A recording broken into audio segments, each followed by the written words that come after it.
The clues are all there. Can you solve the mystery? Hey detectives, I'm Brian Rollins, and this is the Dorky, Geeky, Nerdy Trivia Podcast.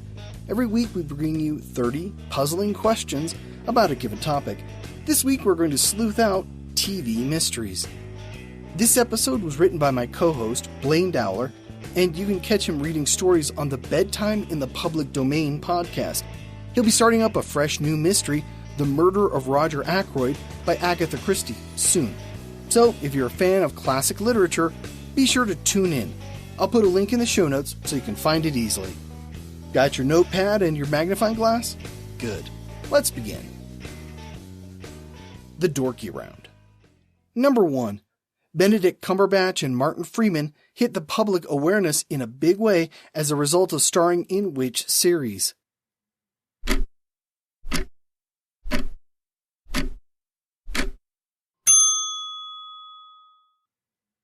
BBC's Sherlock.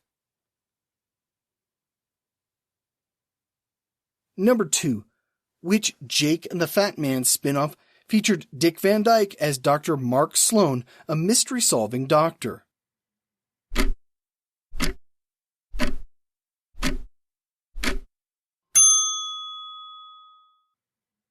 Diagnosis Murder.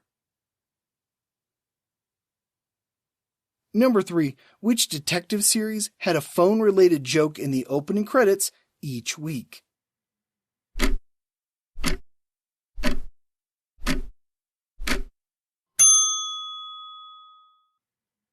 The Rockford Files. Number 4. Which detective series kept audiences coming back wondering if David and Maddie would ever become a couple?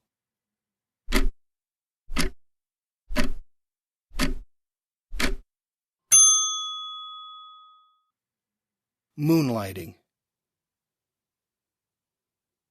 Number 5. Which TV series about police scientists lasted for 15 seasons and a series-ending movie while launching spin-offs set in Miami, New York, and arguably cyberspace?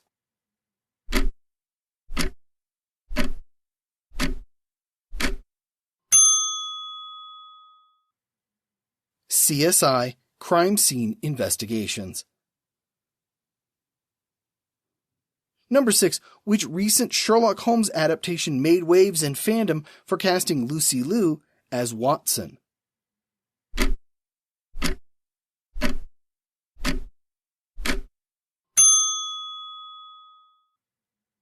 Elementary.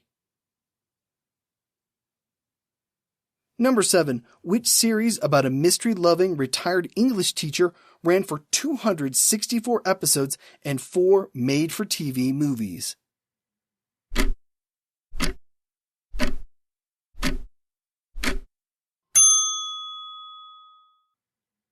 Murder, She Wrote. Number 8. Which detective series propelled Don Johnson to the height of his fame?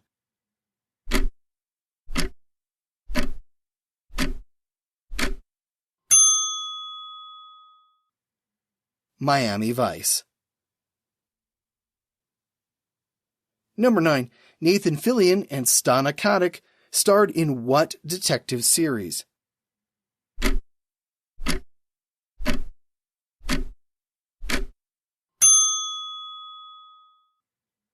Castle. Number 10. Rock Hudson and Susan St. James played what husband and wife detective pair for 6 seasons?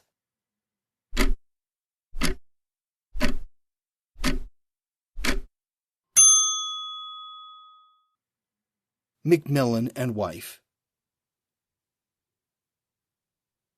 The Geeky Round.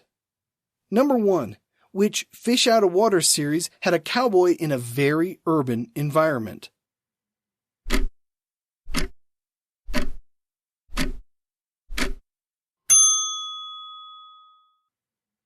McCloud. Number 2. Which 1980s detective show featured a title character who didn't technically exist?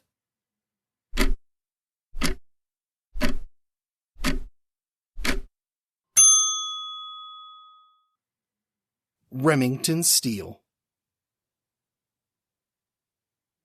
Number 3. Which detective series featured a Vietnam veteran living on a friend's property?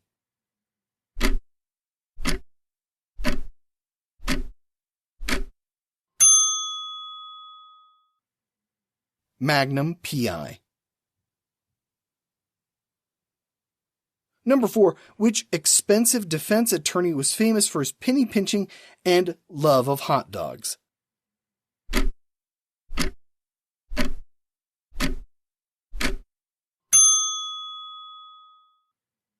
Ben Matlock. Number 5. Which 3-season show managed to get a movie and a relaunch due to fan support and Kickstarter?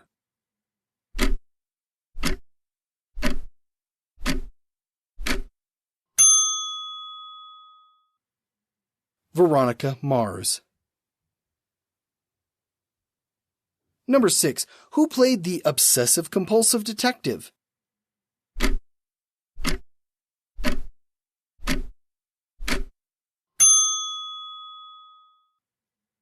Tony Shalhoub, who played Adrian Monk. Number 7. Which married detective couple, whose series name is a play on words, were cared for by a butler named Max?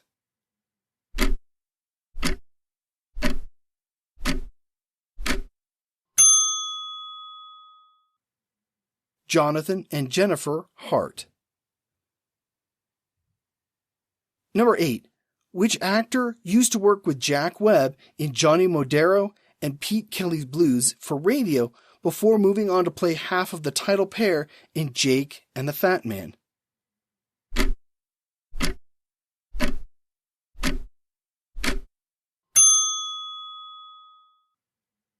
William Conrad.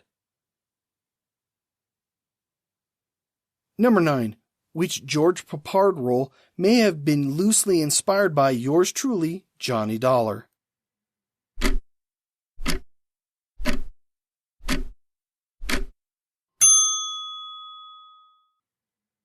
Banachek. Number 10. Although Richard Belzer played Detective John Munch in Law & Order SVU, Law & Order Trial by Jury, The X-Files, The Beat, Arrested Development, The Wire, and 30 Rock, the character was originally created for an entirely different show. Which show was that?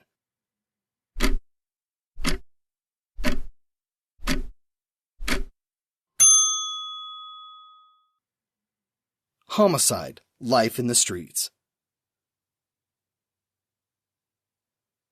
The Nerdy Round. Number 1. Cagney and Lacey featured 2 female detectives, with Tyne Daly as Lacey, who played Cagney in the pilot episode before being recast as Meg Foster.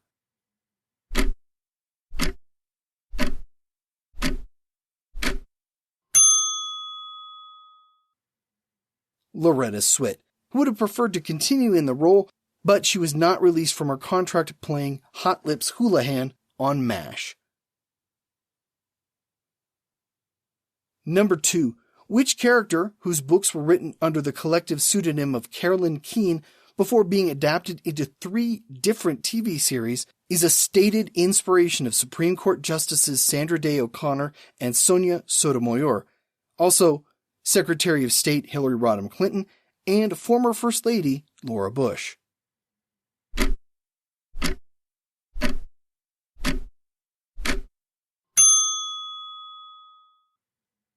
Nancy Drew. Number 3. Which detective's cameo in 1978 Superman film was cut after being deemed too distracting?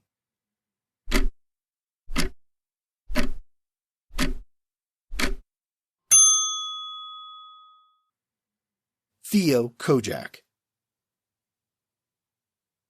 Number 4. Which legal drama was America's first weekly 1-hour scripted television series, launching out of a radio show that lasted about 3,000 episodes?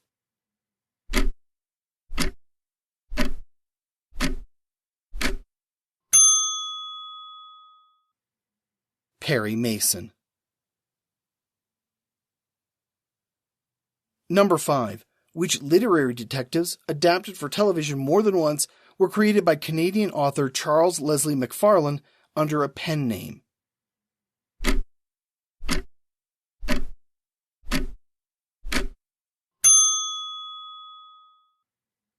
The Hardy Boys. Multiple authors have written their stories under the pen name Franklin W. Dixon. Number 6. Which series got its start when a spy asked a typical housewife to give a package to, quote, the man in the red hat, end quote?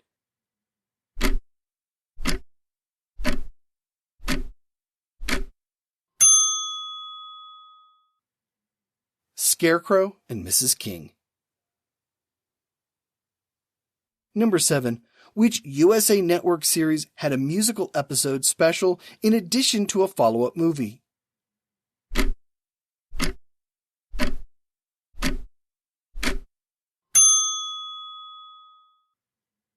Psych. Number 8. Which Canadian law enforcement officer first came to Chicago on the trail of the killers of his father and, for reasons that don't need exploring at this juncture, remained attached as liaison to the Canadian consulate?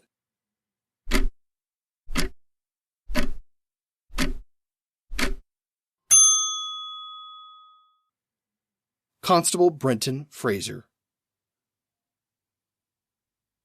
Number 9. David Suchet played Hercule Poirot for the first time solving which case?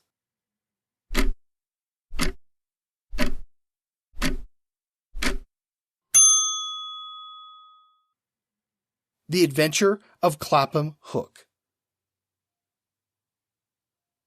Number 10. Which Agatha Christie-inspired series caused a stir when its pilot episode changed the identity of the killer and added a lesbian relationship?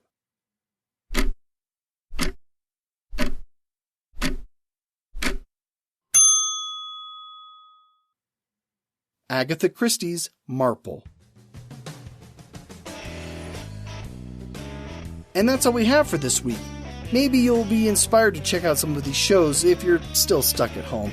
We'll be back again next week for more trivia. Here's your clue. Which Marvel superhero received her training in Russia's Red Room? It's been too long since we had a comic book episode, wouldn't you say?